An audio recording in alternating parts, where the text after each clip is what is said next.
Hello friends, welcome to quick revision point. My name ही Raksha Shrivastava. Friends, आज हम Hindi pedagogy के इंपॉर्टेंट क्वेश्चन को डिस्कस करेंगे जो कि फ्रेंड एग्जाम के लिए इंपॉर्टेंट है। स्टार्ट करते हैं। फर्स्ट क्वेश्चन क्या है? निजी वाक्य, स्वयं से बोलना यानी कि स्वयं निर्देशित वाक्य जिसका प्रयोग बच्चे अपने ही व्यवहार को निर्देशित करने के लिए करते हैं का विचार किसके द्वारा प्रतिपादित है? वो लेव वाइगोत्स्की के द्वारा प्रतिपादित है। लेव वाइगोत्स्की का सामाजिक सांस्कृतिक सिद्धांत है जिसमें उन्होंने प्राइवेट स्पीच को बताया है। इसमें इन्होंने बोला है कि बच्चे स्वयं से बोलते हैं यानी कि स्वयं निर्देशित वाक्य होता है और जिसका प्रयोग बच्चे जो है अपने ही व्यवहार को निर्देशित करने के लिए करते हैं। ओके, तो राइट आंसर जो होगा फ्रेंड बी हो जाएगा। और जीन पियाजे का जो है वो संज्ञानात्मक विकास का सिद्धांत है और नॉम चॉम्स्की का जो है लैंग्वेज एक्विजिशन डिवाइस है यानी भाषा अर्जन क्षमता। ओके, तो निजी वाक्य स्वयं से बोलना यानी कि स्वयं निर्देशित वाक्य जिसका प्रयोग बच्चे अपने ही व्यवहार को निर्देशित करने के लिए करते हैं का विचार किसके द्वारा प्रतिपादित है? तो लेव वाइगोत्स्की के द्वारा प्रतिपादित है। आगे देखते हैं फ्रेंड, भाषा की विशेषता के बारे में कौन सी सही नहीं है? तो फर्स्ट है भाषा संकेतों की व्यवस्था है, बी है भाषा स्थिर है, सी है भाषा के संकेत यादृच्छिक हैं एंड डी है भाषा अद्वितीय है। तो भाषा की विशेषताओं के बारे में कौन सा सही नहीं है? भाषा जो है वो स्थिर है। ओके, राइट आंसर बी हो जाएगा फ्रेंड। नेक्स्ट क्वेश्चन, किसी भी भाषा विशेष में ध्वनि की सबसे छोटी इकाई जिसके आधार पर शब्दों की अलग अलग पहचान बनती है क्या कहलाती है? ए है स्वनीम या फोनीम, बी है रूपग्राम या मॉर्फीम, सी है वाक्य विन्यास एंड डी है अर्थ विज्ञान।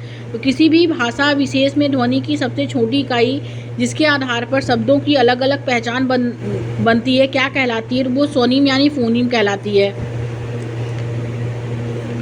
नेक्स्ट क्वेश्चन, निम्नलिखित में से कौन सा विकल्प प्रभावी संप्रेषण में अवरोध पैदा नहीं करता है? तो ए है सांस्कृतिक भिन्नता, बी है ध्यान और रुचि की कमी, सी है शारीरिक विकलांगता एंड डी है सक्रिय स्वरण। करेक्ट आंसर डी हो जाएगा, सक्रिय स्वरण। नेक्स्ट क्वेश्चन देखेंगे फ्रेंड्स। नेक्स्ट क्वेश्चन क्या है? कथन को पढ़ें और सही विकल्प चुनिए। ए है भाषा संप्रेषण के लिए प्रभावशाली उपकरण है। ओके, भाषा क्या है? संप्रेषण के लिए प्रभावशाली उपकरण है, ये करेक्ट है। और आर है भाषा सामाजिक संदेश देने में मदद करती है, ये भी करेक्ट है। भाषा संप्रेषण के लिए प्रभावशाली उपकरण है और भाषा सामाजिक संदेश देने में मदद करती है। तो ए और आर इसमें दोनों सही है और आर जो है सही व्याख्या करता है ए की। ओके, तो करेक्ट आंसर बी हो जाएगा फ्रेंड। नेक्स्ट क्वेश्चन देखेंगे। एक बालिका 4 टांगों वाले सभी पशुओं को घोड़ा कहती है। यह आरंभिक शब्द भंडार संबंधी गलती जिसमें एक शब्द वस्तुओं और घटनाओं के विस्तृत संग्रह के लिए प्रयुक्त किया जाता है किस रूप में जाना जाता है? तो ए अतिशय रूप से विस्तार, बी है कम विस्तृत, सी है वाक विकार एंड डी है हकलाना। तो राइट आंसर ए हो जाएगा फ्रेंड, अतिशय रूप से विस्तार। अतिशय रूप से विस्तार जो होता है, एक बालिका 4 टांगों वाले सभी पशुओं को घोड़ा कहती है। यह आरंभिक शब्द भंडार संबंधी गलती जिसमें एक शब्द वस्तुओं और घटनाओं के विस्तृत संग्रह के लिए प्रयुक्त किया जाता है वो है अतिशय रूप से विस्तार। ओके, राइट आंसर ए हो जाएगा। आगे देखेंगे फ्रेंड, निपुण भारत मिशन के उद्देश्य को ऐसे लक्ष्यों के रूप में सुनिश्चित किया गया है जिन्हें 2026 से 27 तक प्राप्त कर लेना है। कक्षा 3 में साक्षरता के संदर्भ में ये लक्ष्य क्या है? ए है बच्चे कम से कम 2 से 3 वर्डों वाले सरल शब्द पढ़ पाते हैं एंड बी है इसमें बच्चे आयु उपयुक्त अपरिचित पाठ सामग्री में 4 से 5 सरल शब्दों वाला छोटा वाक्य पढ़ पाते हैं। सी है बच्चे प्रति मिनट 40 से 60 शब्द अर्थ सहित पढ़ पाते हैं एंड डी है बच्चे प्रति मिनट कम से कम 60 शब्द अर्थ के साथ पढ़ पाते हैं। तो राइट आंसर इसमें डी हो जाएगा कि बच्चे प्रति मिनट कम से कम 10 शब्द अर्थ के साथ पढ़ पाते हैं। ओके, आगे देखेंगे। अध्यापक ने बच्चों को पाठ सामग्री में से विशेषणों की पहचान करने का कार्य दिया है। विद्यार्थी पाठ सामग्री पढ़ते हैं और विशेषण शब्दों को रेखांकित करते हैं। इस तरह के पठन को क्या कहते हैं? तो ए आनंद के लिए पठन, बी है गहन पठन, सी है सरसरी तौर पर पठन एंड डी है विस्तृत पठन। इसे हम गहन पठन कहते हैं। राइट आंसर बी हो जाएगा। आगे देखेंगे। अध्यापन की एक विधि है जिसमें अध्यापक और 2 से 4 शिष्य एक सहयोगात्मक अधिगम समूह बनाते हैं। निकटस्थ विकास के क्षेत्र के सिद्धांत के आधार पर पाठ सामग्री की विषय वस्तु पर एक दूसरे से संवाद करते हैं। इससे पठन बोध में सुधार आता है। इस विधि को क्या कहेंगे? तो ए है व्याकरणिक अनुवाद विधि, बी है पारस्परिक अध्यापन, सी है संरचनात्मक उपागम एंड डी है मॉडल पठन। इसे राइट आंसर बी हो जाएगा फ्रेंड, पारस्परिक अध्यापन कहेंगे। ओके, कि अध्यापन की एक विधि है जिसमें अध्यापक और 2 से 4 सी से एक सहयोगात्मक अधिगम समूह बनाते हैं। तो निकटस्थ विकास के क्षेत्र के सिद्धांत के आधार पर पाठ सामग्री की विषय वस्तु पर एक दूसरे से संवाद करते हैं। इससे पठन बोध में सुधार आता है और इस विधि को जो कहते हैं वो पारस्परिक अध्यापन कहते हैं। राइट आंसर बी हो जाएगा। नेक्स्ट क्वेश्चन देखेंगे, कक्षा 4 की अध्यापिका अपने विद्यार्थियों को दिए गए विषय पर लेखन पूर्व गतिविधि के रूप में अपने विचार अभिव्यक्त करने के लिए कहती है। इस युक्ति को क्या कहेंगे? ए है मानस मंथन, बी है समीक्षा करना, सी है संपादन एंड डी है पुनरावृत्ति। राइट आंसर ए हो जाएगा फ्रेंड, मानस मंथन कहेंगे। ओके, आगे देखेंगे, शिशु की पहली वाक्य ध्वनि को कानून और बबलाना कहते हैं। बबलाना से तात्पर्य क्या है? ए है कुछ कहने संप्रेषित करने के लिए ध्वनियों के साथ प्रयोग कर किसी प्रचलित शब्द को न कह पाना। बी है 2 माह की अवस्था वाले शिशु द्वारा शोर जैसी सुखद ध्वनियाँ स्वर कहना। एंड सी है 6 माह की आयु में व्यंजन स्वर के मिश्रण वाली दोहराव वाली लंबी तान। एंड डी है वयस्क द्वारा ऊंचे स्वर में अतिशय स्वर शैली में बोले गए छोटे वाक्य।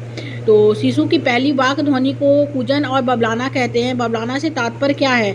बबलाना से तात्पर्य कुछ कहने संप्रेषित करने के लिए ध्वनियों के साथ प्रयोग कर किसी प्रचलित शब्द को न कह पाना। ओके, राइट आंसर ए हो जाएगा। आगे देखते हैं फ्रेंड्स, अध्यापक पाठ सामग्री पढ़ाने के बाद बच्चों को पठन के बाद की गतिविधि करवाना चाहता है। अध्यापक को किस गतिविधि का चयन नहीं करना चाहिए? ए है बहुविकल्पी प्रश्न, बी है आरेखिक संयोजन, सी है सारांशीकरण, एंड डी है अनुमान लगाना। तो राइट आंसर डी हो जाएगा, अनुमान लगाना। ओके, अनुमान लगाना जो है वो अध्यापक की गतिविधि का चयन नहीं करना चाहिए इसमें। तो राइट आंसर जो होगा फ्रेंड वो हो जाएगा डी।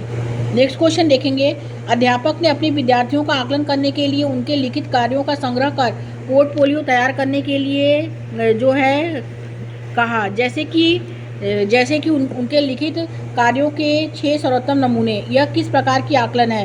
ए है अध्यापक की सत्ता को प्रतिबिंबित करता है, बी है विद्यार्थी अनुकूल है, सी है उचित नहीं है, एंड डी है बच्चों की प्रगति के आकलन में मददगार नहीं है। राइट आंसर बी हो जाएगा फ्रेंड, विद्यार्थी अनुकूल है। नेक्स्ट क्वेश्चन, एक अध्यापक भाषा अधिगम के लिए अपने प्राथमिक स्तर के विद्यार्थियों की मदद के लिए कक्षा में निवेश श्रमित परिवेश सृजित करता है। इस प्रकार का परिवेश विद्यार्थी को किस तरह से मदद करेगा? तो ए है लक्ष्य भाषा के व्याकरणिक नियमों को याद कर रखने में, बी है भाषा की संरचना को समझने में, सी है लक्ष्य भाषा को घर की भाषा में अनुवाद करके सीखने में, एंड डी है इसमें एंड डी है फ्रेंड ऐसे अवसर देने में जहां बार बार भाषा के स्वरूपों का पर ध्यान जाता हो और सीखने के मौके मुहैया मिलते हो। तो राइट आंसर इसमें डी हो जाएगा। आगे देखेंगे, प्रक्रिया आधारित लेखन किस चरण से आरंभ होता है? तो ए है मानस मंथन ब्रेन स्टॉर्मिंग, बी है प्रारूप तैयार करना, सी है समीक्षा करना, डी है प्रकाशन करना। तो राइट आंसर ए हो जाएगा फ्रेंड, मानस मंथन ब्रेन स्टॉर्मिंग। ओके, आगे देखेंगे फ्रेंड नेक्स्ट सेट क्या है। नेक्स्ट है फ्रेंड की निम्नलिखित में से किन विदेशी भाषाओं की अनुशंसा राष्ट्रीय शिक्षा नीति द्वारा एक विद्यालय में अतिरिक्त विकल्प के रूप में की जाती है? ए है मंदारिन, जापानी, थाई, फ्रेंच, जर्मन, स्पेनिश, पुर्तगाली और रूसी।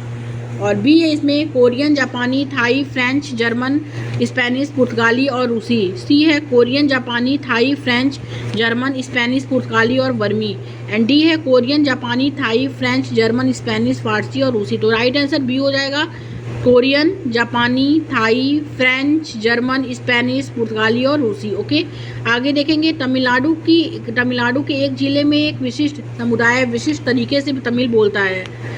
तमिलनाडु के एक जिले में एक विशिष्ट समुदाय विशिष्ट तरीके से तमिल बोलता है। दूसरे बिना किसी कठिनाई के समझ लेते हैं। इसे किस रूप में जाना जाएगा? तो ए क्षेत्रीय बोली, बी है विभिन्न भाषा, सी है राजनीतिक बोली, एंड डी है सामाजिक बोली। तो राइट आंसर जो होगा फ्रेंड वो बी हो जाएगा, विभिन्न भाषा। आगे देखते हैं, निम्नलिखित में से भाषा का कौन सा प्रयोग जुलूस के उद्देश्य के लिए कार्निवाल भाषा के रूप में किया जाएगा? तो ए है प्रशासन के लिए भाषा, बी है शिक्षा के लिए भाषा, सी है औपचारिक अवसरों जैसे कि नौकरी हेतु साक्षात्कार के लिए भाषा, डी है जन्म विवाह जैसी रीतियों के लिए भाषा। तो राइट आंसर डी हो जाएगा, जन्म विवाह जैसी रीतियों के लिए भाषा। ओके, आगे देखेंगे फ्रेंड, बिना किसी प्रयास के मातृभाषा या घर की भाषा सीखने की मानवीय क्षमता को किस रूप में जाना जाएगा? तो ए है मानव द्वारा सीखी गई भाषा की मूल प्रवृत्ति, बी है भाषा सहज बोध, सी है बहुभाषिया, एंड डी है भाषा अर्जित करने का उपकरण। तो राइट आंसर जो होगा फ्रेंड इसमें डी हो जाएगा, भाषा अर्जित करने का उपकरण। ओके, नेक्स्ट क्वेश्चन देखेंगे, निम्नलिखित में से कौन सा दस्ता आधारित शिक्षण अधिगम का उद्देश्य नहीं है? तो समाज में सफलतापूर्वक कार्य करना, ये करेक्ट है। उद्देश्यों के लिए कौशलों का उपयोग करना सीखना, ये करेक्ट है। अंतः व्यक्तिगत कौशल विकसित करना, ये करेक्ट है। लेकिन केवल निपुणता विषय वस्तु में निपुणता, ये गलत है। ओके, तो राइट आंसर डी हो जाएगा फ्रेंड्स। नेक्स्ट क्वेश्चन, समूचे पाठ्यक्रम में भाषा से तात्पर्य क्या है? ए है पाठचर्या, विषयों के अधिगम और भाषा अधिगम के विषय में भाषा के महत्व की पहचान करना। बी है पाठ सामग्री और वृत्तांतों के स्थान पर विषय वस्तु से भाषा का अध्यापन। सी है भाषा की कक्षा में गति विज्ञान और सामाजिक विज्ञान के माध्यम से विषय वस्तु का शिक्षण। एंड डी है इस बात की पहचान करना कि विद्यालयी शिक्षा में भाषा के बिना किसी भी विषय की विषय वस्तु का शिक्षण संभव नहीं है। तो समूचे पाठ्यक्रम में भाषा से जो तात्पर्य होता है वो यह होता है कि पाठ्यपुस्तक जो हो पाठचर्या, विषयों के अधिगम और भाषा अधिगम के विषय वस्तु में भाषा के महत्व की पहचान करना। ओके, राइट आंसर ए हो जाएगा। आगे देखेंगे, भाषा अधिगम में बोधगम निवेश से क्या तात्पर्य है? ए है शिक्षार्थी को उसकी भाषा के स्तर से थोड़े ऊपर की भाषा से परिचित कराना। बी है शिक्षार्थी को ऐसी कक्षा में संलग्न करना जो उनके भाषाई स्तर से कम है। सी है भाषा की बोधगम्यता का शिक्षार्थी स्तर। एंड डी है शिक्षार्थी को भाषा सीखने के अवसर देने की दृष्टि से उनके भाषाई स्तर की समझ। तो भाषा अधिगम में बोधगम में निवेश जो है वो यह है कि शिक्षार्थी को उसकी भाषा के स्तर से थोड़े ऊपर की भाषा से परिचित कराना। ओके, राइट आंसर ए हो जाएगा। आगे देखेंगे, एक अध्यापक के पास दो थीमों घर और विद्यालय के अंतर्गत आने वाले शब्दों का समूह है। वह विद्यार्थियों को शब्द चुनने और उनके अनुसार समूह बनाने के लिए कहती है। यह किस रूप में जाना जाता है? तो ए है थीम अनुसार शब्द संपदा। बी है थीम अनुसार अधिगम। सी है अवधारणा का बनना। एंड डी है संज्ञानात्मक अधिगम। तो राइट आंसर ए हो जाएगा फ्रेंड, थीम अनुसार शब्द संपदा। आगे देखेंगे, पठन में साक्ष्य और तर्क के आधार पर अर्थ निकालना क्या कहलाएगा? ए है अर्थ निकालना। बी है पाठ सामग्री का सारांश लिखना। सी है शब्दों के अर्थ खोजना। एंड डी अपने पठन के आधार पर लिखना और सीखना। तो पठन में साक्ष्य और तर्क के आधार पर अर्थ निकालना क्या कहलाएगा? तो वो अर्थ निकालना कहलाएगा। ओके, आगे देखते हैं फ्रेंड, निम्नलिखित में से कौन सा सहारा देने संबंधी परिकल्पना के बारे में सही है? तो ए है प्रत्येक शिक्षार्थी स्वतंत्र हैं और व्यक्तिगत रूप से सीखने की जरूरत है। बी है थीमों का सम्मिश्रण और अंतःक्रिया। सी है सभी प्रकार के अधिगम के लिए सामाजिक अंतःक्रिया एक महत्वपूर्ण उद्दीपन है। एंड डी है सभी प्रकार का अधिगम शिक्षार्थी के एक व्यक्ति के रूप में अपना प्रयास है। तो कौन सा सहारा देने संबंधी परिकल्पना के बारे में सही है? तो वो यह है कि सभी प्रकार के अधिगम के लिए सामाजिक अंतःक्रिया एक महत्वपूर्ण उद्दीपन है। ओके, राइट आंसर सी हो जाएगा। आगे देखते हैं फ्रेंड, निम्नलिखित में से कौन सा विद्यालयी शिक्षा में मातृभाषा सीखने के संबंध में सही नहीं है? तो ए है मातृभाषा श्रेष्ठता संज्ञानात्मक बढ़त को समर्थित करती है। बी है मातृभाषा अंतर्वैयक्तिक संप्रेषण कौशल को सुमन्नत करती है। सी है मातृभाषा और ऋणात्मक स्पष्टता हासिल करने में मदद करती है। और डी है मातृभाषा दूसरी भाषाओं को सीखने में अवरोध पैदा करती है। तो करेक्ट आंसर डी हो जाएगा फ्रेंड, मातृभाषा जो होता है दूसरी भाषाओं को सीखने में अवरोध पैदा करती है, ये जो है नहीं है। ओके, राइट आंसर डी हो जाएगा। आगे देखेंगे, एक अध्यापक प्रत्येक सेमेस्टर और सत्र में बच्चों का आकलन करने के लिए पूरे वर्ष भर बच्चे के सीखने संबंधी अभिलेख का संग्रह करती है। आकलन की इस प्रक्रिया को किस रूप में जाना जाता है? ए पारंपरिक आकलन। बी है पोर्टफोलियो आकलन। सी है उद्देश्य के लिए आकलन। एंड डी है सतत आकलन। तो राइट आंसर बी हो जाएगा फ्रेंड, पोर्टफोलियो आकलन। आगे देखते हैं, निम्नलिखित में से कौन सी भाषा अधिगम के लिए प्रामाणिक सामग्री नहीं है? तो ए है किसी भी स्थान के लेखक द्वारा लिखी गई लघु कथा। बी है कवि द्वारा उचित कविता। सी है पाठ पुस्तक लेखक द्वारा पाठ पुस्तक के लिए कविता लिखना। एंड डी है रेलवे समय सामग्री। तो राइट आंसर सी हो जाएगा, क्योंकि भाषा अधिगम के लिए प्रामाणिक सामग्री जो नहीं है वो यह है कि पाठ पुस्तक लेखक द्वारा पाठ पुस्तक के लिए कविता लिखना। ओके, सी ऑप्शन राइट हो जाएगा। आगे देखेंगे, निम्नलिखित में से कौन सी भाषा संलग्नता वाली गतिविधि नहीं है? तो ए है शिक्षार्थी चार के समूह में एक पाठ सामग्री पढ़ते हैं और उस पर आधारित कार्य करते हैं। तो ये करेक्ट है। बी है शिक्षार्थी गांव में जाकर लोगों से उनके काम के बारे में बात करते हैं, ये भी करेक्ट है। सी है शिक्षार्थी पूरे सप्ताह की गतिविधियों और भावनाओं के बारे में अपनी डायरी में लिखते हैं, ये भी करेक्ट है। लेकिन जो है इसमें कि गतिविधि नहीं है वो है कि शिक्षार्थी अध्यापक द्वारा बोली जा रही कविता को दोहराते हैं। ओके, तो ये करेक्ट है। और ये क्वेश्चन निगेटिव पूछा है तो आंसर जो होगा निगेटिव होगा फ्रेंड। नेक्स्ट क्वेश्चन देखेंगे, निपुण भारत कार्यक्रम का उद्देश्य क्या है? ए है वर्ष 2025 तक प्राथमिक विद्यालय में सार्वभौमिक बुनियादी साक्षरता और संख्या ज्ञात प्राप्त करता। करना। बी है 2028 तक कक्षा 10 एवं उससे ऊपर के सभी शिक्षार्थियों द्वारा और सभी के लिए पठन क्षमता अर्जित करना। सी है विद्यालयों में शिक्षार्थियों द्वारा साक्षरता और संख्या ज्ञान को समुन्नत करना। डी है पूर्व बाल्यावस्था विद्यालय के दौरान गुणवत्तापूर्ण अधिगम को समुन्नत करना। तो निपुण भारत कार्यक्रम का जो उद्देश्य होता है, इसमें राइट आंसर ए हो जाएगा कि वर्ष 2025 तक प्राथमिक विद्यालयों में सार्वभौमिक बुनियादी साक्षरता और संख्या ज्ञान प्राप्त करना। ओके, ए ऑप्शन इसमें राइट हो जाएगा फ्रेंड्स। आगे देखते हैं नेक्स्ट क्वेश्चन क्या है फ्रेंड। नेक्स्ट क्वेश्चन है कि पराभाषिक जागरूकता क्या है। पराभाषिक जागरूकता है, ए है व्याकरण के नियमों का वर्णन करना। बी है यह देखना कि शिक्षार्थी तृतीय भाषा में भाषिक संरचनाओं का अनुपालन करते हुए कैसे सीखते हैं। सी है भाषा के बारे में चिंतन करने और बात करने की योग्यता। एंड डी है ध्वनि और उसके अर्थ को समझना। तो यानी पराभाषिक जागरूकता जो होता है फ्रेंड्स, वो यह होता है कि भाषा के बारे में चिंतन करने और बात को करने की योग्यता। ओके, राइट आंसर सी हो जाएगा। आगे देखेंगे एक व्यवस्थित प्रक्रिया जहां एक शिक्षक पहले शिक्षार्थी की समस्याओं का निदान करता है और फिर उसके बाद उपयुक्त पद्धति का प्रयोग करता है। तो ए है इसमें उपचारात्मक, बी है परिस्थितिपरक, सी है निगमनात्मक एंड डी है इसमें संरचनात्मक। तो राइट आंसर ए हो जाएगा फ्रेंड, उपचारात्मक। ओके, आगे देखते हैं फ्रेंड नेक्स्ट क्वेश्चन क्या है। नेक्स्ट क्वेश्चन है कक्षा 6 की शिक्षिका अपने शिक्षार्थी से पाठ्य पुस्तक जो है, कक्षा 6 की शिक्षिका अपने शिक्षार्थी से पाठ्य पुस्तक के एक पाठ में से उसके शाब्दिक अर्थ को निकालने के लिए उसके 2 बार पढ़ने के लिए कहती है। वे उनमें पठन कौशल का विकास कर रही है। तो ए है विस्तृत पठन, बी है गहन पठन, सी है जिगसाफ पठन एंड डी है साझेदार पठन। तो राइट आंसर बी हो जाएगा फ्रेंड, गहन पठन। ओके, आगे देखते हैं नॉर्म चॉम्स्की के अनुसार बच्चे अंतर्जात के ज्ञान के कारण भाषा को अर्जित कर लेते हैं। ए है सार्वभौमिक शब्द भंडार, बी है सार्वभौमिक व्याकरण, सी है सार्वभौमिक पठन एंड डी है सार्वभौमिक बोली। तो राइट आंसर बी हो जाएगा फ्रेंड, सार्वभौमिक व्याकरण। ओके, आगे देखेंगे निम्नलिखित में से कौन सा भाषा समृद्ध परिवेश के बारे में सही है। तो निम्नलिखित में से कौन सा भाषा समृद्ध परिवेश के बारे में सही है। तो ए है यह विद्यालय में पढ़ने के दौरान विभिन्न संस्कृतियों के बारे में सीखने में मदद करता है। बी है यह स्वतः स्फूर्त भाषा वृद्धि एवं विकास की नींव रखता है। सी है यह शिक्षार्थियों की आवश्यकताओं को संबोधित करता है। एंड डी है यह भाषा सिद्धांत में निपुण होने में मदद करता है। तो भाषा समृद्ध परिवेश के बारे में जो सही है वो यह है कि यह स्वतः स्फूर्त भाषा वृद्धि एवं विकास की नींव रखता है। ओके, राइट आंसर बी हो जाएगा फ्रेंड। आगे देखेंगे एक प्रभावी भाषा शिक्षक के रूप में कक्षा 8 के शिक्षार्थी के भाषा विकास के लिए आपके द्वारा निम्नलिखित में से किसका अधिक अभ्यास किया जाएगा। तो ए है उनके स्तर को समझने के लिए नियमित रूप से परीक्षा का आयोजन करना, बी है पाठ्य पुस्तक से भाषा सिखाना, सी है लक्ष्य भाषा में बोलने और अंतःक्रिया करने के लिए उन्हें अवसर प्रदान करना, एंड डी है कार्य और गतिविधि में वास्तविक वस्तुओं का प्रयोग करना। तो एक प्रभावी भाषा शिक्षक के रूप में कक्षा 8 के शिक्षार्थियों के भाषा विकास के लिए आपके द्वारा निम्नलिखित में से किसका अधिक अभ्यास किया जाएगा। तो वो लक्ष्य भाषा में बोलने और अंतःक्रिया करने के लिए उन्हें अवसर प्रदान करना। ओके, राइट आंसर सी हो जाएगा फ्रेंड। नेक्स्ट क्वेश्चन देखेंगे रूपात्मक आकलन में मदद करता है, क्या मदद करता है। ए है कक्षा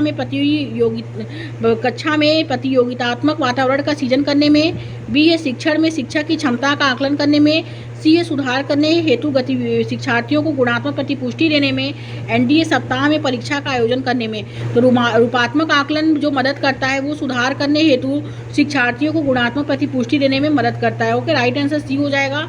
आगे देखेंगे कक्षा में सस्वर पठन के लिए एक अच्छा तरीका क्या है। ए है शिक्षार्थियों को तीव्र गति से पढ़ने के योग्य बनाना, बी है शिक्षार्थियों को पाठ्य पुस्तक साझा करने के योग्य बनाना, सी है शिक्षार्थियों को अपनी बारी की प्रतीक्षा करने के योग्य बनाना, एंड डी है शिक्षार्थियों को विराम चिन्हों का प्रयोग करते हुए सही उच्चारण के साथ पढ़ने के योग्य बनाना। तो कक्षा में सस्वर पठन जो होता है फ्रेंड, उसका एक अच्छा तरीका यह होता है कि शिक्षार्थी को विराम चिन्हों का प्रयोग करते हुए सही उच्चारण के साथ पढ़ने के योग्य बनाना। ओके, राइट आंसर डी हो जाएगा। आगे देखेंगे शिक्षक छोटे बच्चों में अच्छे कौशल का विकास कैसे कर सकते हैं। तो ए है प्रकरण और शब्द सीमा पर स्पष्ट निर्देश द्वारा, बी है शिक्षार्थियों ने जो अच्छा कार्य किया है उसकी प्रशंसा करते हुए और आगे सुधार हेतु विशेष टिप्पणी द्वारा, सी है शिक्षार्थियों को अच्छी लिखावट में लिखने के लिए कहने के द्वारा, एंड डी है शिक्षार्थियों को केवल व्याकरणिक त्रुटियों पर विस्तृत प्रतिपुष्टि द्वारा।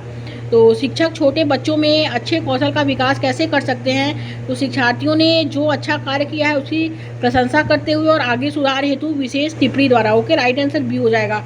आगे देखेंगे,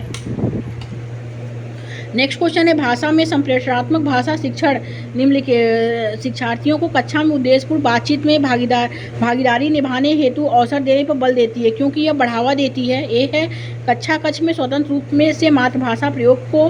बी है पठन में उनके अवबोधन के विकास पर। एंड सी है इसमें उनकी लिखित अभिव्यक्ति के विकास पर। एंड डी है लक्ष्य भाषा में वार्तालाप करने संबंधी उनके कौशलों में सुधार को। तो राइट आंसर डी हो जाएगा। आगे देखेंगे, पठन और बोधन की योग्यता है क्या है? ए पाठ वस्तु के अर्थ को समझने के लिए उसके सभी शब्दों को समझें। बी है लिखित संकेतों को उससे संबंध ध्वनियों में अनुदित करने। सी है प्रवाहपूर्ण पठन हेतु अक्षरों के प्रत्यक्षरण और डिकोड करने। डी है अर्थ निर्माण हेतु पाठ्यपुस्तक के पाठ्य वस्तु के साथ अंतर्क्रिया करने। तो पठन और बोधन की योग्यता क्या है? पठन और बोधन की योग्यता जो है वो है अर्थ निर्माण हेतु पाठ्य वस्तु के साथ अंतर्क्रिया करने। राइट आंसर डी हो जाएगा। आगे देखेंगे, पाठ वस्तु के कठिन शब्दों के साथ व्यवहार करने के लिए भाषा शिक्षिका पहले शब्दों को मातृभाषा में रूपांतरित करती है और फिर शिक्षार्थियों को उन्हें याद करने के लिए कहती है। वे व्याकरण अनुवाद पद्धति का क्या कर रही है? प्रयोग कर रही है। ओके, राइट आंसर ए हो जाएगा। आगे देखेंगे, जब शिक्षार्थी लेखन प्रक्रिया शुरू करते हैं तो पहला चरण क्या है? ए है मस्तिष्क आलोड़न। बी है मसौदा तैयार करना। सी है संपादन करना। डी है संशोधन करना। तो जब विद्यार्थी लेखन प्रक्रिया शुरू करते हैं तो पहला चरण जो है वो है मस्तिष्क आलोड़न। ओके, आगे देखेंगे फ्रेंड, एक भाषा शिक्षक को शिक्षार्थी का आकलन करते समय ध्यान केंद्रित करना चाहिए। तो ए है शिक्षार्थियों के निष्पादन के बारे में सूचना एकत्र करने के लिए विविध तरीकों का प्रयोग करने। बी है इकाई परीक्षा का आयोजन करने और उनके निष्पादन के मापन के लिए उनका रिकॉर्ड रखने। सी है मौखिक परीक्षा पर बल देने और आकलन करने। डी है परियोजना कार्य देने पर। तो एक भाषा शिक्षक को शिक्षार्थियों का आकलन करते समय ध्यान केंद्रित करना चाहिए शिक्षार्थियों के निष्पादन के बारे में सूचना एकत्र करने के लिए और विविध तरीकों का प्रयोग करने के लिए। ओके, राइट आंसर ए हो जाएगा। नेक्स्ट क्वेश्चन देखेंगे, भाषा सीखने के बारे में निम्नलिखित में से कौन सा कथन सत्य है? ए है जब हम दूसरी भाषा सीखते हैं तो हमें उस भाषा या भाषी की तरह उच्चारण करना चाहिए। तो सेकंड है प्रथम भाषा अन्य भाषाओं को सीखने में हस्तक्षेप करती है। थर्ड है प्रथम भाषा अन्य भाषाओं को सीखने में सहयोग करती है। डी है एंड भाषा सीखने के लिए व्याकरण सीखना अनिवार्य है। तो भाषा जो होता है फ्रेंड वो दूसरी भाषा सीखते हैं या भाषा भाषी की तरह उच्चारण करना चाहिए, तो ये गलत है। प्रथम भाषा अन्य भाषाओं को सीखने में हस्तक्षेप क्यों करेगी? अन्य भाषाओं को सीखने के में सहयोग देगी, उसे प्रोत्साहित करना, इसमें प्रोत्साहित होगा। ओके, सी क्या है? प्रथम भाषा अन्य भाषाओं को सीखने में सहयोग करती है। ओके, राइट आंसर सी हो जाएगा फ्रेंड्स। आगे देखते हैं, नेक्स्ट सेट पे आते हैं। कक्षा 7 की शिक्षिका एक पत्ती कविता के पठन उपरांत कार्य के रूप में शिक्षार्थियों से सूखी पत्तियों से विभिन्न जानवरों की तस्वीरें बनाने के लिए कहती है। वे तो कक्षा 7 की शिक्षिका एक पत्ती कविता के पठन उपरांत कार्य के रूप में शिक्षार्थियों से सूखी पत्तियों से विभिन्न जानवरों की तस्वीर बनाने के लिए कहती है। वे है ए है अपने कार्य को समाप्त करने के लिए शिक्षार्थियों को कुछ गतिविधियों में व्यक्त रख रही है। बी है भाषा के साथ कला को समेकित कर रही है। सी है शिक्षार्थियों के सूक्ष्म मोटर कौशलों का विकास करने का प्रयास कर रही है। डी है भाषा को जानवरों के साथ समेकित कर रही है। तो इसमें जो राइट आंसर होगा फ्रेंड, जानवरों की तस्वीरें बनाने के लिए कहती है तो वे भाषा को जानवरों के साथ समेकित करेगी, तो ये गलत है। शिक्षार्थी के सूक्ष्म मोटर कौशलों का विकास करने का प्रयास कर रही है, ये भी गलत है। भाषा के साथ कला को क्या कर रही है? समेकित कर रही है। ओके, राइट आंसर बी हो जाएगा। आगे देखेंगे फ्रेंड, भारतीय कक्षाएं अपनी प्रगति में बहुभाषिक हैं। इसे एक संसाधन के रूप में इस्तेमाल किया जाना चाहिए जिससे ए है प्रत्येक बच्चा एक ही तरीके से सीखे। बी है बच्चे सभी भाषाओं से परिचित हो सकें। सी है शिक्षक विभिन्न भाषाओं में निपुणता प्राप्त कर सके। एंड डी है प्रत्येक बच्चा सुरक्षित और स्वीकृत महसूस कर सके। तो करेक्ट आंसर जो होगा फ्रेंड, भारतीय कक्षाएं अपनी प्रगति में बहुभाषिक है, इसे एक संसाधन के रूप में इस्तेमाल किया जाना चाहिए जिससे प्रत्येक बच्चा जो है सुरक्षित और स्वीकृत महसूस कर सके। ओके, राइट आंसर डी हो जाएगा फ्रेंड। नेक्स्ट क्वेश्चन देखेंगे, गहन पठन रणनीति पर बल देती है। किस पे बल देती है? ए है आनंद के लिए पाठ वस्तु पढ़ना। बी है विषय जानकारी के लिए पढ़ना। सी है संपूर्ण समझ के लिए पढ़ना। डी है दूसरों के लिए पढ़ना। तो गहन पठन रणनीति जो होती है वो विषय जानकारी के लिए पढ़ने पर बल देती है। ओके, राइट आंसर बी हो जाएगा। आगे देखेंगे सावधिक उचित विकल्प का चयन करते हुए निम्नलिखित कथन को पूरा कीजिए। तो ए उदीयमान पाठक के लिए चित्र पठन एक मूल्यवान संसाधन हो सकता है, क्योंकि ए यह महत्वपूर्ण संकेत उपलब्ध कराता है कि कहानी में क्या हो रहा है। बी यह उन्हें अपनी लिखावट सुधारने में मदद करता है। सी यह उन्हें आत्मविश्वासी और अच्छा लेखक बनाता है। डी यह उन्हें सभ्य शिक्षार्थी बनाता है। तो सावधिक उचित विकल्प का चयन करते हुए निम्नलिखित कथन को पूरा कीजिए। तो उदयमान पाठक के लिए चित्र पठन एक मूल्यवान संसाधन हो सकता है, क्योंकि यह महत्वपूर्ण संकेत उपलब्ध कराता है कि कहानी में क्या हो रहा है। राइट आंसर ए हो जाएगा। आगे देखेंगे एक प्रभावी अनुच्छेद लेखन में शामिल है। क्या शामिल है? ए है पुष्टि पाठ्य एवं अच्छी लिखावट। बी है विषय वस्तु में कठिन शब्द। एंड सी है विचार प्रस्तुति और सुसंगतता। डी है विद्यार्थी को शामिल करने के लिए अलंकारिक भाषा। तो राइट आंसर सी हो जाएगा, विचार प्रस्तुति एवं सुसंगतता। ओके, आगे देखेंगे छोटे बच्चे किसी भी सतह पर पेंसिल या मोम रंगों को आगे पीछे घुमाना पसंद करते हैं। यह क्या कहलाता है? ए है स्ववर्तनी लेखन। बी है समसामयिक लेखन। सी आड़ी तिरछी रेखाएं। एंड डी है जिंग जैंग लेखन। तो राइट आंसर सी हो जाएगा, आड़ी तिरछी रेखाएं। नेक्स्ट क्वेश्चन, समग्र भाषा से तात्पर्य क्या है? ए है शब्दों को अक्षरों में तोड़ना और अक्षरों का संयोजन। बी है अक्षर ध्वनि संबंध स्थापित करना। सी है शब्दों को भाषा के समग्र टुकड़ों के रूप में समझना। डी है ध्वनि विज्ञान पर ध्यान केंद्रित करना। तो समग्र भाषा से तात्पर्य जो होता है फ्रेंड, वो यह होता है कि शब्दों को भाषा के समग्र टुकड़ों के रूप में समझना। राइट आंसर सी हो जाएगा। आगे देखेंगे एक शिक्षिका लक्ष्य भाषा के शिक्षण के लिए बच्चों की मातृभाषा को अनुदेशन का माध्यम बनाती है। वे प्रयोग कर रही है, किस चीज़ का प्रयोग कर रही है? ए है व्याकरण अनुवाद पद्धति। बी है प्रत्यक्ष पद्धति। सी है संरचना उपागम। एंड डी है संप्रेषणात्मक उपागम। तो राइट आंसर ए हो जाएगा, व्याकरण अनुवाद पद्धति का उपयोग कर रही है। ओके, आगे देखेंगे सुनना दूसरे व्यक्ति की मौखिक भाषा और गैर शाब्दिक संदेशों को जो है समझने और विश्लेषण का एवं अर्थ के प्रति समुचित तरीके से प्रतिक्रिया देने की योग्यता है। ओके, राइट आंसर बी हो जाएगा। आगे देखेंगे भाषा सीखने में भाषाई निवेश को व्याख्यायित करने में कौन सी शब्दावली सर्वाधिक उपयोगी है? ए है देखभाल करने वाले एक वाक्य। बी है बाल निर्देशित वाक्य। सी है शिशु निर्देशित वाक्य। एंड डी है शुरुआती चरण में माँ और बच्चे का संप्रेषण। तो राइट आंसर ए हो जाएगा, देखभाल करने वाले वाक्य। ओके, आगे देखेंगे यदि एक बच्चा अपने शुरुआती वर्षों में एक ऐसे परिवेश में रहता है जहां भाषा का बहुत कम या कोई भी खुलासा नहीं है, उसका भाषा विकास सीमित है, निम्नलिखित में से कौन सा उपयुक्त कथन का समर्थन करता है? तो ए है वाक्य संरचना की समस्या। बी है भाषा के अर्थ की समस्या।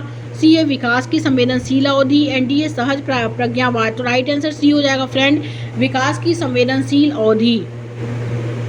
आगे देखते हैं नेक्स्ट क्वेश्चन, निम्नलिखित में से कौन सा पठन का उपकौशल नहीं है?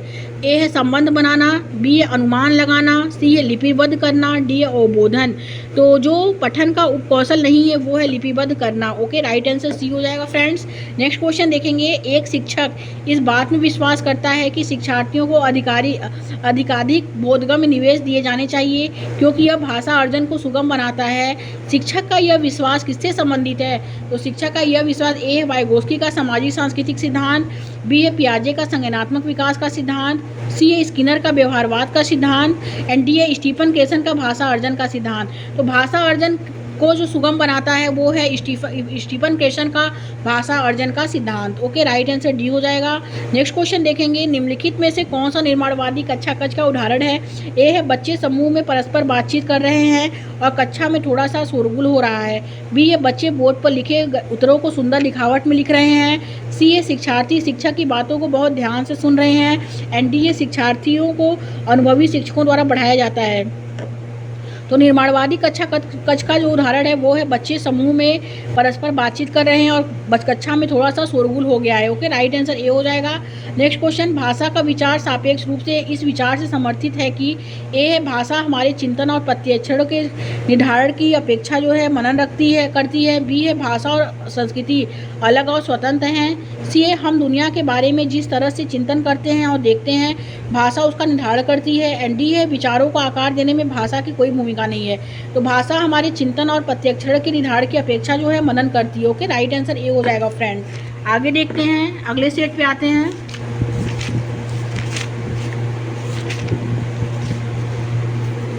नेक्स्ट क्वेश्चन है फ्रेंड, गहन पठन का एक कौशल है जो संकेत करता है। तो गहन पठन जो है एक कौशल है जो किसकी ओर संकेत करता है? ए है मनोरंजन के लिए पढ़ना, बी है संपादन के लिए पढ़ना, सी है पाठ वस्तु की गहरी समझ प्राप्त करने के लिए पढ़ना, एंड डी है पाठ वस्तु का सिंहावलोकन प्राप्त करने के लिए पढ़ना। तो गहन पठन का एक कौशल है जो पाठ वस्तु की गहरी समझ प्राप्त करने के लिए पढ़ना की ओर क्या करता है? संकेत करता है। राइट आंसर सी हो जाएगा। आगे देखेंगे, विस्तृत जानकारी के लिए पाठ वस्तु को पढ़ना है क्या? विस्तृत जानकारी के लिए पाठ वस्तु को पढ़ना, ए है विस्तृत पठन, बी है आनंद के साथ पठन, सी है पठन प्रक्रिया, एंड डी है गहन पठन। तो करेक्ट आंसर जो होगा फ्रेंड डी हो जाएगा, गहन पठन। लेखन प्रक्रिया में मसौदा तैयार करना के बाद आता है? ए है योजना बनाना, बी है समीक्षा करना, सी है संपादन करना, डी है पुनर्लेखन करना। तो करेक्ट आंसर जो होगा फ्रेंड वो ए हो जाएगा, योजना। मसौदा तैयार करना जो होता है वो योजना बनाने के अंतर्गत आता है। ओके, राइट आंसर जो होगा ए हो जाएगा। नेक्स्ट क्वेश्चन, लेखन प्रक्रिया के चरण प्रकाशन पर समाप्त होते हैं, मानस मानचित्रण पर समाप्त होते हैं, सी है मस्तिष्क आलोड़न पर समाप्त होते हैं, एंड डी है समीक्षा पर समाप्त होते हैं। राइट आंसर ए हो जाएगा, प्रकाशन पर समाप्त होते हैं। आगे देखेंगे, मुक्त लेखन को उस लेखन की तरह व्याख्यायित किया जा सकता है? ए है जिसे किसी अन्य स्रोत से लिया जाता हो जो कविता बन जाती है, सी है नियमों को ध्यान में रखे बिना जो भी मन में आए उसे लिख देना, डी है जनरल में एक विस्तृत लेख। तो मुक्त लेखन जो होता है फ्रेंड उस लेखन की तरह व्याख्यायित किया जाता है जो नियमों को ध्यान में रखे बिना जो भी मन में आए उसे लिख देना। ओके, राइट आंसर सी हो जाएगा। आगे देखेंगे, एक भाषा शिक्षिका अर्थ की समझ की बजाय वाक्यों की संरचना को याद करने पर बल देती है, वे जो है का उपयोग कर रही है? ए व्याकरण अनुवाद पद्धति, बी है संप्रेषण परक उपागम, सी है प्रत्यक्ष पद्धति, डी है संरचनात्मक उपागम। तो राइट आंसर डी हो जाएगा, संरचनात्मक उपागम। नेक्स्ट क्वेश्चन, भाषा में ध्वनि की सबसे छोटी सार्थक इकाई है? ए है रूपीम, बी है अर्थ विज्ञान, सी है स्वनीम, एंड डी है वाक्य संरचना। तो राइट आंसर सी हो जाएगा, स्वनीम है। आगे देखेंगे, एक शिक्षिका का यह विश्वास है कि मानव भाषा भी उसी तरह सीखता है जैसे वह अनुभव के माध्यम से अन्य दूसरे कौशल तथा योग्यताएं सीखता है। वे किस सिद्धांतकारी के विचार से सहमत है? ए है जीन प्याजे, बी है नॉम चॉम्स्की, सी है स्किनर, एंड डी है वाइगोस्की। तो राइट आंसर जो होगा फ्रेंड्स सी हो जाएगा, स्किनर। ओके, आगे देखेंगे, छोटे बच्चों से बात करते समय सरल वाक्य उच्चारण और अनुतान में बदलाव उदाहरण है? किसके उदाहरण है? एक है अति सामान्यीकरण, बी है भाषिक वाक्य, सी है बबलाना, एंड डी है बाल निर्देशित वाक्य। राइट आंसर डी हो जाएगा फ्रेंड, बाल निर्देशित वाक्य। ओके, आगे देखेंगे, फिल इन दी ब्लैंक सीखने की वह अक्षमता है जो वाक्य ध्वनियों की पहचान को प्रभावित करता है जिससे पठन में समस्या उत्पन्न होती है। तो ए है डिस्ग्राफिया, बी अफेजिया, सी है डिसलेक्सिया, एंड डी है कैलकुलिया। तो डिस्ग्राफिया लिखने से संबंधित है, डिस्कैलकुलिया गणित से संबंधित है, एंड डिसलेक्सिया जो है वो पढ़ने से संबंधित है। ओके, पठन में उसको समस्या आती है तो डिसलेक्सिया हो जाएगा। राइट आंसर सी हो जाएगा। आगे देखेंगे, कक्षा 6 का शिक्षार्थी उच्चारण में त्रुटियां करता है, शिक्षक उसकी मदद कर सकते हैं, कैसे कर सकते हैं? ए है शिकायत लगाने के लिए अपने माता पिता को बुलाना, बी है जब बच्चा त्रुटि करता है तो उसे रोक कर उसकी त्रुटियों को सुधारना, सी है जब बच्चा पढ़ना समाप्त कर दे तब शब्द का सही उच्चारण बताना, एंड डी है सही उच्चारण को दोहराना। तो राइट आंसर सी हो जाएगा, जब बच्चा पढ़ना समाप्त कर दे तब शब्द का सही उच्चारण बताना। ओके, सी ऑप्शन करेक्ट हो जाएगा। आगे देखेंगे, बच्चे के भाषा सीखने में मुद्रित समित परिवेश को लाभदायक माना जाता है, ऐसे परिवेश के निर्माण का सर्वश्रेष्ठ उदाहरण क्या है?